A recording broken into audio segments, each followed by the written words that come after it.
The book of Joshua is the sixth book in the Bible, in the Old Testament.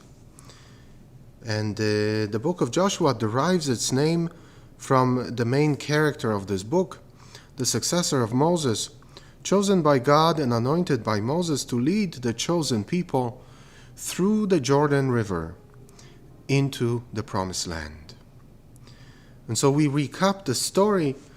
As we know, the story of Moses is really continued here with Joshua at the leadership of the chosen people. As they await the entrance into the Holy Land, and as we heard in the last book of Deuteronomy at the end, when the death and burial of Moses took place, we now pick up the story with Joshua, the leader of the chosen people, and the one who is to lead them into the desire that has been theirs for 40 years, the promise that has been theirs for even more time, since the promises made to Abraham, Isaac, and Jacob in the book of Genesis. Finally, they enter into the Promised Land, and what we have to remember as we think about this book and as we journey with the chosen people in this book, the Promised Land is a physical place, and so this is a historical book, but it is also of great spiritual significance because it symbolizes the spiritual journey that we all are to take. We are all on the journey to the Promised Land. Joshua is a type of Christ. Even the name suggests the name Jesus. Joshua meaning God saves. And from Joshua, we have a version of the name Jesus, God's salvation. And so we pick up here in the book of Joshua where we will see the conquest of the land which is given to them by their God, the fulfillment of the promise, but also a foreshadowing of the promises that God gives to all of us. Welcome everyone, and thank you for joining me as we continue to study the Holy Bible, the book that contains so many of God's sacred messages to us. I invite you to turn with your Bibles to the book of Joshua and follow along with me as we will strive to highlight the main points, the main events in this book, and try to derive the lessons that God teaches us to this day. We begin with chapter 1, in which this is what we read, chapter 1, verse 1. After Moses, the servant of the Lord, had died, the Lord said to Moses' aide Joshua, son of Nun, "My servant Moses is dead, so prepare to cross the Jordan here with all the people into the land I will give the Israelites." And so here, at the introduction of the book of Joshua, we have again God leading them. See, this is so important. This is not simply a conquest of the land by the people who say, well, this is the kind of land we want, but rather they are led by God. God is clearly giving them the promise that was mentioned in the past. In verse 10 we continue, Joshua commanded the officers of the people, "Go through the camp and instruct the people. Prepare your provisions, for 3 days from now you shall cross the Jordan here, to march and take possession of the land which the Lord your God is giving you." First, notice that the symbolic number of the days. In 3 days you will enter the Promised Land. What do the 3 days symbolize for us? What is this an allusion to into the future? Already, remember, all of the Old Testament is really a preparation for Jesus. who ultimately saves us and leads us into the promise of God, the promised land of heaven. 3 days symbolize the 3 days after which Jesus was to rise from the dead.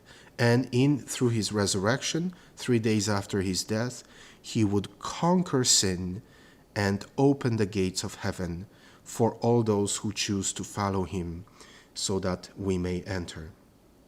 Already here we see that preparation. The first 5 chapters of the book of Joshua speak about the crossing of the Jordan and the preparation into the entrance to the promised land. And so here we will see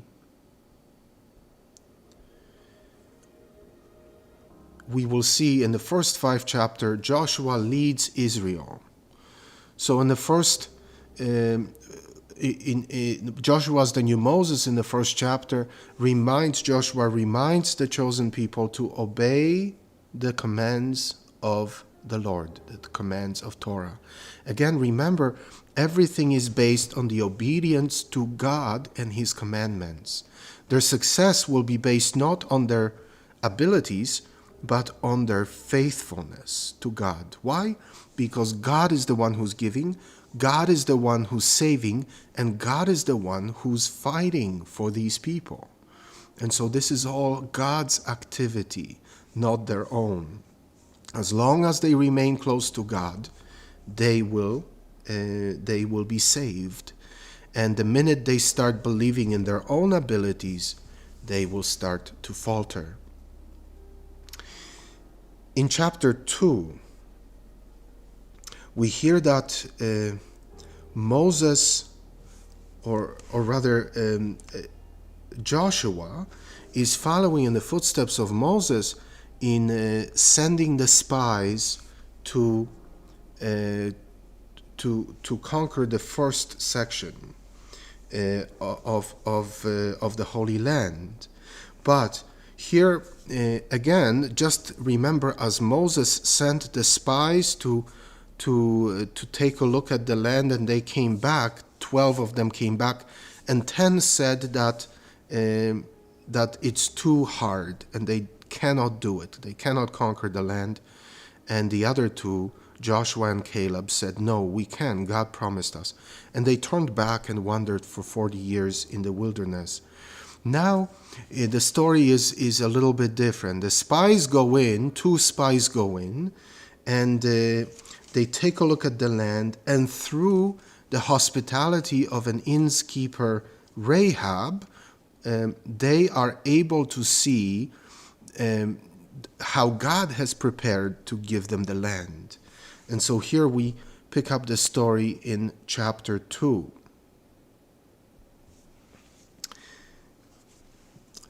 Here's where we read chapter 2.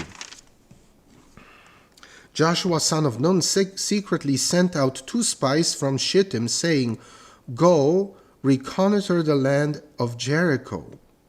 And when the 2 reached Jericho, they went into the house of a harlot named Rahab, where they lodged. We're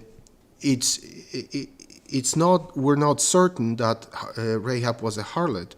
That word was also used for an innkeeper. So basically they went to an inn so that they could spend the night and inquire about the land.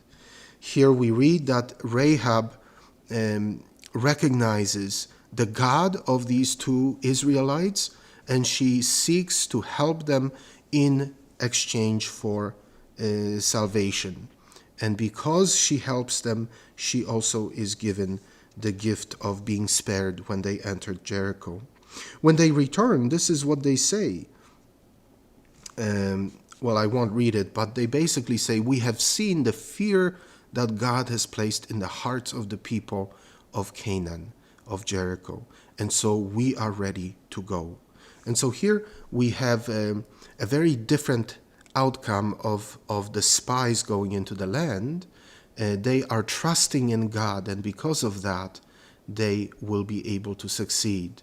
The spies return, and then in chapter 3 and 4, they are entering the Holy Land through the crossing of the river Jordan in chapter 3.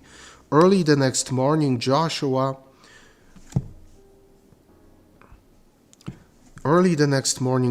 moved with all the Israelites from Shittim to the Jordan, where they lodged before crossing over. 3 days later, again, the number 3 signifies salvation. 3 days later, the officers went through the camp and issued these instructions to the people. When you see the ark of the covenant of the Lord your God, which the Levite priests will carry, you must also break camp and follow it, that you may know the way to take. For you have not gone over the road before. But let there be a space of 2,000 cubits between you and the ark. Do not come nearer to it. And so the crossing begins, led by the Ark of the Covenant, which is the symbol of the presence of God. In other words, they are being led by God. They recognize that God is leading them. They are not taking charge.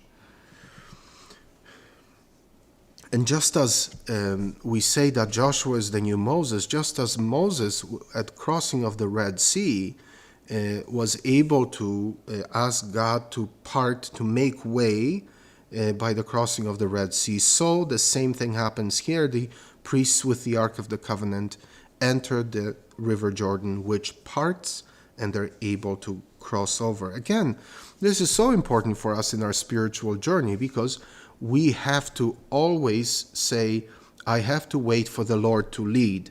I cannot take charge.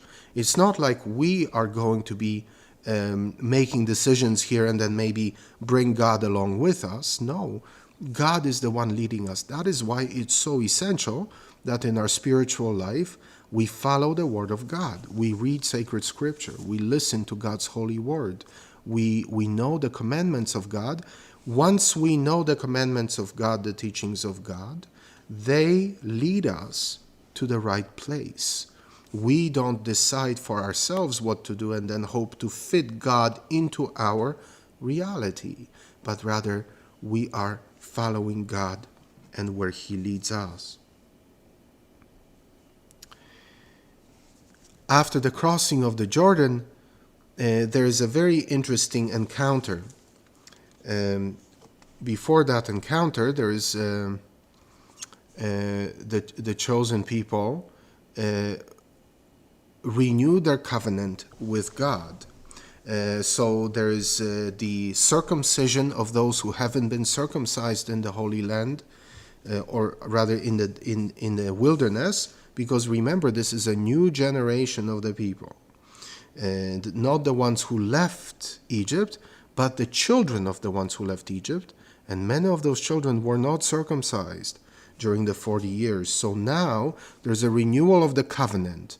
Before they enter the Holy Land, they are to be circumcised, and they celebrate the Passover, the remembrance of what God did for them in Egypt. And now here is an interesting encounter, and this is in chapter 5, where Joshua encounters the angel of the Lord. And listen to what it says here. We're reading in chapter 5, verse 13. While Joshua was near Jericho, he raised his eyes and saw one who stood facing him, drawn sword in hand. Joshua went up to him and asked, "Are you one of us or of our enemies?" He replied, "Neither. I am the captain of the host of the Lord, and I have just arrived." Then Joshua fell prostrate to the ground in worship and said to him, "What has my Lord to say to his servant?" The captain of the host of the Lord replied to Joshua, "Remove your sandals from your feet, for the place on which you are standing is holy." And Joshua obeyed. This is a beautiful moment in this journey, entrance into the Holy Land. Why? Because it does a few things. First, it recognizes that this angel, we don't know whether this was an angel, whether this was a pre-incarnate Christ who appeared before Joshua in this vision of a captain of hosts of the Lord. But the response is very telling, because Joshua says, "Are you for us? Are you for our enemies?" And the captain of the host of the Lord responds, "Neither, neither. Here is who I am. I am for the Lord." And this is so important, because this is not going to be a fight between the Israelites and the non-Israelites. God is not saying, "I am for Israelites and against everyone else."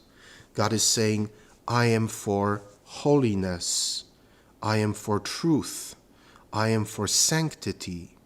And whoever is choosing to obey me and follow me, that's the one who will receive my strength and my blessing." And so even in the story of the Jewish people, we will see that, yes, the captain of the army, the host of the Lord, will be assisting them, but only in as far as they are obedient to the Lord, as long as they stay close to God. See, God is not for the Jewish people or against the Jewish people. God is not for a Catholic or a non-Catholic. God is for sanctity, and God is against sin. The battle here is with sin, not with a certain group of people. The primary focus of this battle, which continues to this day and will continue until the end of time, is that God always sides with holiness, and God always fights against sinfulness. And this is the point that is being made here, and the point that we have to remember. God is always going to be against that which is sin, because sin cannot coexist with God. And then it says, "Remove your sandals from your feet. The place you are standing is holy." Remember when we first heard that? This was in the book of Genesis, an encounter of Moses with the burning bush.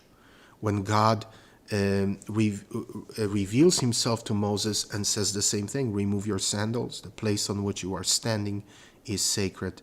And they do so. They obey God. In other words, they recognize the sanctity of God, and they lower themselves, they humble themselves before God. And so now Joshua, in a real way, is tested here by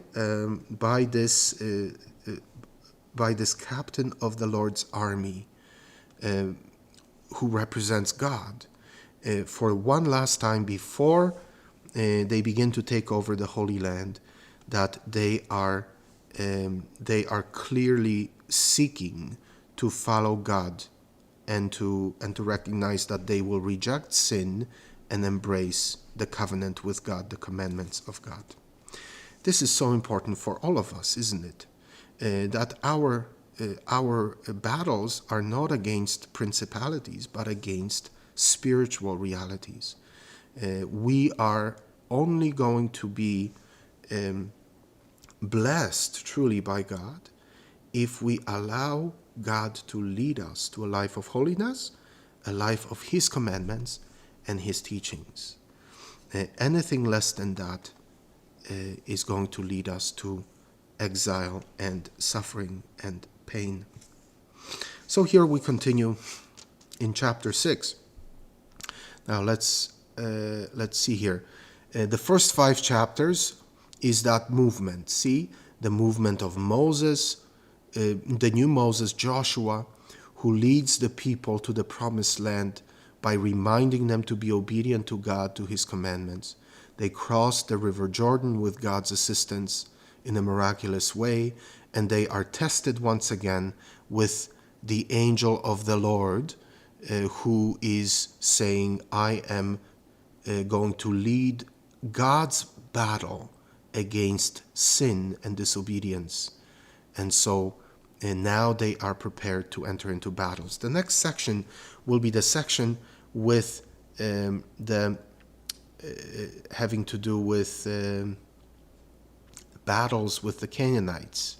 And here we see the examples of 2 battles and how each one goes very differently. The battle of Jericho and the battle of Ai, as some pronounce it. The Battle of Jericho is really, you see, this is where the Jewish people are fresh. They remember that they have to follow the Lord, and they follow his direction exactly. This is what it says in chapter 6. Verse 1, Now Jericho was in a state of siege because of the presence of the Israelites, so that no one left or entered. And to Joshua the Lord said, I have delivered Jericho and its king into your power. Have all the soldiers circle the city, marching once around it. Do this for 6 days, with 7 priests carrying ram's horns ahead of the ark. On the 7th day, march around the city 7 times, and have the priests blow the horns. When they give a long blast on the ram's horns, and you hear that signal, all the people shall shout aloud. The wall of the city will collapse, and they will be able to make a frontal attack. So here, God is giving them a plan that doesn't sound very realistic. And the plan is focused on trusting in God through prayer. Marching around the city, the symbolism of 6 days of creation. On the 7th day, God rested. Here, 6 days of marching around with the Ark of the Covenant, with the priests leading them in prayer. And on the 7th day, God creating an opening, an opportunity, the fall of the wall, where they will be able to enter and take over the city. And they do it. This is the beautiful thing. The chosen people believed God, and it was counted to them as righteousness. And this is what gave them that victory, a very easy victory over a very fortified city of Jericho.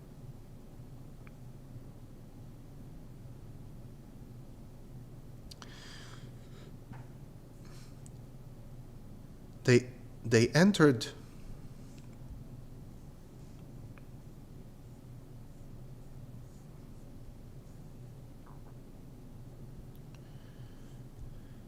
let's see if I can make this work. These pictures are not working for me today. There we are. So we see on this map here, they entered Jericho by crossing the river Jordan.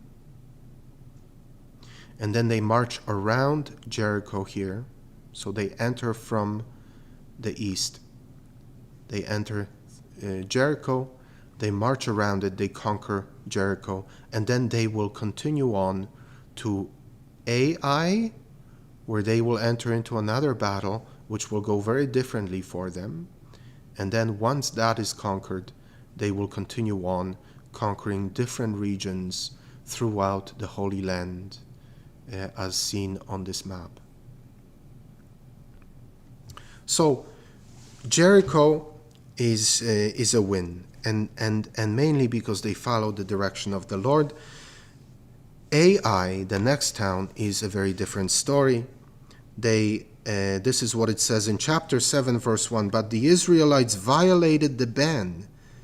Achan, son of Carmi, son of Zeran, son of Zara, of the tribe of Judah, took goods that were under the ban, and the anger of the Lord flared up against the Israelites. Here we see that one of the soldiers of the Israelites breaks the rules of engagement that God had given them. They were not to take any of these goods with them from the conquered nations, and he did. And then they enter into the battle with Ai, no longer following the commands of God, but being proud and thinking that they can conquer it now on their own. They were so successful against Jericho. Now the next town, which was smaller, no problem. They enter and they are beaten badly, and they can't figure it out. How did this happen? Then they realize the sin of the sin of Achan. He is punished by stoning, and then they ask for forgiveness from God, and then are able to conquer Ai. the basic story here, which should be reminded to, it's helpful for us, for all of us to know, is that in order for them to conquer the Holy Land, they must be obedient to God. They can't take things into their own hands. And in the same way, in order for us to achieve success that really matters in our life, we must be obedient to God. We cannot just count on our own abilities and think that they will bring us any kind of meaningful success, because the only success that is meaningful is one that comes through obedience to God. The stories continue, chapter 9, chapter 10, of conquering other towns, other cities, chapter 12, conquering even more. And so as long as the Israelites are obedient to God, they're able to conquer the Holy Land as promised. Some nations of Canaanites, like Gibeonites, who accept the faith and who do not oppose the Israelites, they are allowed to stay in the land. Others who are choosing to fight against God, really, because when they're fighting against Israel, they are fighting against God, who is leading them into the Holy Land. They are expelled from the land, and the land now belongs to the Israelites. The next chapters, 13 to 22, are really chapters of different divisions, how the Promised Land was divided between different tribes of the Jewish people, the 12 tribes. And the final, at the end, chapter 23 and 24, are the final words of Joshua. And these are the words that we remember so well because they were spoken by Moses. They are repeated here by Joshua. Be faithful to the Lord, and you will be blessed. But if you're unfaithful, you also will be exiled from this land as the Canaanites were. Now, this is nothing new. This is what we hear over and over again in the Old Testament. This is what we hear in the New Testament. This is what we live as Christians. Faithfulness to God means blessing. Unfaithfulness to God means exile from the land. In the spiritual sense, this is our theological understanding of our eternity, life with God or life apart from God. If we are faithful to God, we receive the gift of the Promised Land. If we are unfaithful to God, then we cannot coexist with God, because God cannot be one with sin and disobedience. So this is the book of Joshua, the book that really recounts the historical taking over of the Promised Land by the Israelites. And what must be remembered is that this is an act of God to bring these people into the Holy Land, because so much depended on this.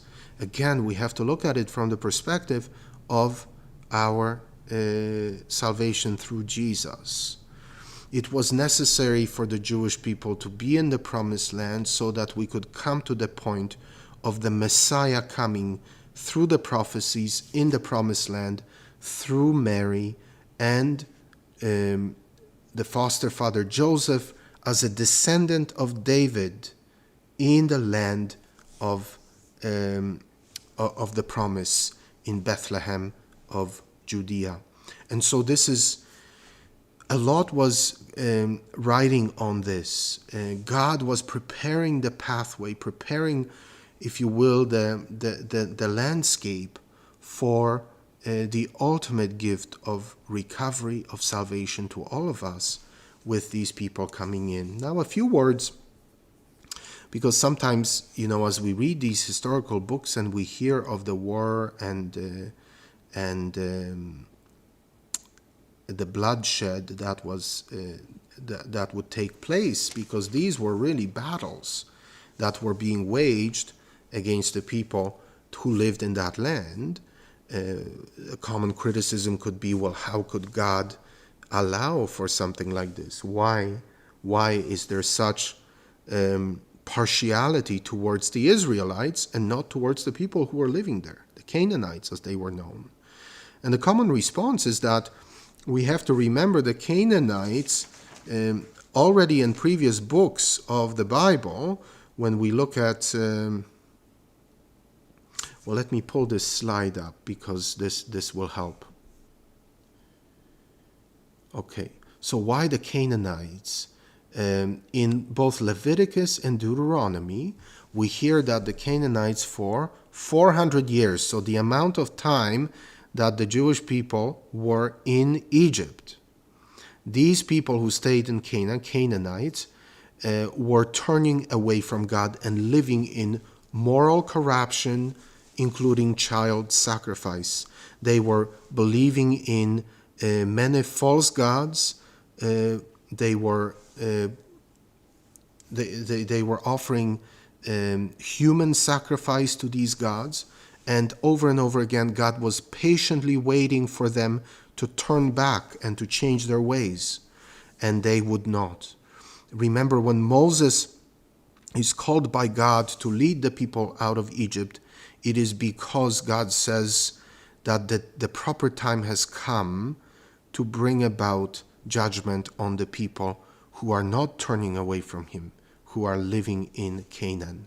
And so this is an act of judgment from God, who wants desperately to save the Canaanites.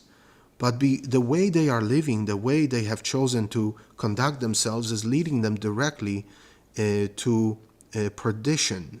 And so this is the last effort to shock them into a life of moral, living a moral life and away from these corrupt ways. Those who will turn away from their corrupt ways will live, and those who do not will be either exiled or killed. And so this is not to be seen as the Canaanites were living there, were nice people, and poor Canaanites were now displaced from their land. No, this was a long coming judgment of God, as it comes on all of us if we do not turn away from evil. And so the Israelites were used by God as his representatives, but God is the one who is driving Canaanites out of that land. So that's important for us to kind of think about, because often this is a question that can come up. God is the one who's enacting justice, as he will in the future. If we know the rest of the story, we know that the Israelites will fail as well in the Holy Land, and what will happen to them? Exile. They too will be displaced from their land. God will permit their enemies to come and drive them out so that they can once again rediscover their faith, turn back to God, and then return to the place where God will prepare the coming of the Messiah. So that's the book of Joshua in a nutshell. I hope you enjoy reading it, meditating on it, and I hope it brings you some spiritual insight into our own life of faith. Next week, we will look at the next book of the Bible, the book of Judges. I thank you for watching. God bless you, and we'll see you next time.